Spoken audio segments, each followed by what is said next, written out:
ஜொஹானாவோட மொட்டடிக்கிற வீடியோவோட கண்டினியூஷன் தான் இது. ஃபர்ஸ்ட் பார்ட்டுன்னு நீங்கள் பார்க்கல அப்படின்னா இந்த வீடியோவுக்கு மேலேயே வந்து லிங்க் கொடுக்குறேன். அந்த லிங்க் தட்டி ஃபர்ஸ்ட் வீடியோவும் பாருங்கள்.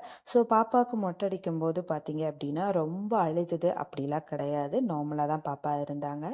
நம்ம ஊர்லலாம் நான் பார்த்த வரைக்கும் எப்படி இருந்துச்சு அப்படின்னா மொட்டடிக்கிறதுக்கு முன்னாடி லைட்டாக தண்ணி தெளிச்சுட்டு அதுக்கப்புறமா அடிப்பாங்க. பட் இந்த அண்ணா பார்த்தீங்க அப்படின்னா ட்ரையாக தான் எடுத்தாங்க. ஸோ பாப்பா அதனால அழுகவே இல்லை. அவங்க ஸ்டார்டிங்கில் வந்து அவங்க கையில் ஏதாவது ஒன்று வேணும், அதனால் வந்து தண்ணி பாட்டில் கேட்டாங்க. நான் அவங்களோட பாட்டில் கொடுத்ததுக்கு அவங்க வேண்டாம் அப்படின்ட்டு நான் கையில் குடிக்க வச்சுருந்த தண்ணியை தான் அவங்க கேட்டாங்க. தம்பி போயிட்டு சாக்லேட்லாம் வாங்கிட்டு வந்தான். பட் எனக்கு சாக்லேட்லாம் வேணாம், இந்த பாட்டில் தான் வேணும் அப்படின்னு சொல்லிட்டு அதை வாங்கிட்டு அவங்க பேசாமல் காமிச்சிட்டே இருந்தாங்க. என்ன ஒன்று அப்படின்னா, என்னடா சுற்றி நின்றுட்டு என்ன பண்ணிக்கிட்டு இருக்கீங்க அப்படின்னு பார்க்குற மாதிரி சுற்றி முற்றி பார்த்துட்டு இருந்தா. அதே மாதிரி அவள் கை மேலேயும் அந்த பாட்டில் மேலேயும் விழுகிற முடி வந்து அவளுக்கு பிடிக்கல. அப்பப்போ நாங்கள் அதை வாங்கி க்ளீன் பண்ணிட்டு தான் இருந்தோம். ஸோ முடி உள்ளுக்கெலாம் விழுகாத மாதிரி தான் வந்து பார்த்துக்கிட்டோம்.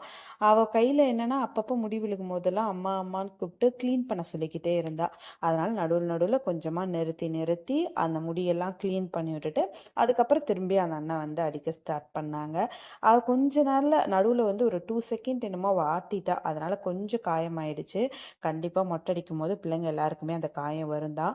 அண்ணா வந்து பவுடர் லைட்டாக கேட்டார். அப்புறம் பக்கத்தில் இருக்க வீட்டில் போய் கொஞ்சமாக பவுடர் வாங்கிட்டு வந்து அதுக்கப்புறம் பவுடர் அந்த இடத்துல போட்டு அதுக்கப்புறமா மேலே எடுத்தாங்க. ஸோ மற்றபடி வந்து எல்லாமே ஓகே தான். அவள் கையில் ஒன்றும் இல்லை அப்படின்னாவே அம்மா அம்மான்னு கூப்பிட ஆரம்பிச்சிட்டா.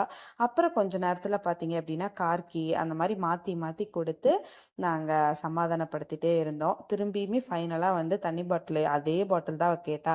அதனால் எல்லாத்தையும் க்ளீன் பண்ணி கொடுத்தோம். அப்புறம் அந்த அண்ணா சொன்னாங்க, கொஞ்ச நேரம் ஹோல்ட் பண்ணுங்க, இன்னும் கொஞ்சம் தான் இருக்குது, அதையும் நான் எடுத்துட்றேன் அப்படின்னு சொன்னார். சரி ஓகே அப்படின்னு சொல்லிட்டு விட்டுட்டோம்.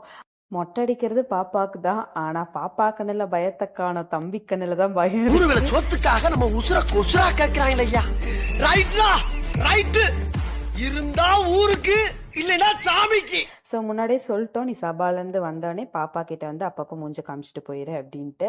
ஸோ ஃபைனலாக மொட்டையெல்லாம் அடித்து முடிச்சு சந்தனம்லாம் தடவிட்டு ஃபோட்டோ எடுத்துகிட்டு அங்கேருந்து கிளம்பிட்டோம். ஸோ மொட்டை அடிக்கிறதுக்கு முன்னாடி பின்னாடி பாப்பா எப்படி இருந்தாங்க, உங்களுக்கு பிடிச்சிருக்கான்னு சொல்லுங்கள். ஸோ ஜொஹானா பாப்பா பிடிச்சவங்க எல்லாரும் நம்ம சேனலை சப்ஸ்கிரைப் பண்ணிட்டு மறக்காமல் கமெண்ட்டில் ஒரு ரெட் கலர் ஹார்ட் கொடுத்துட்டு போயிருங்க. Tata bye bye.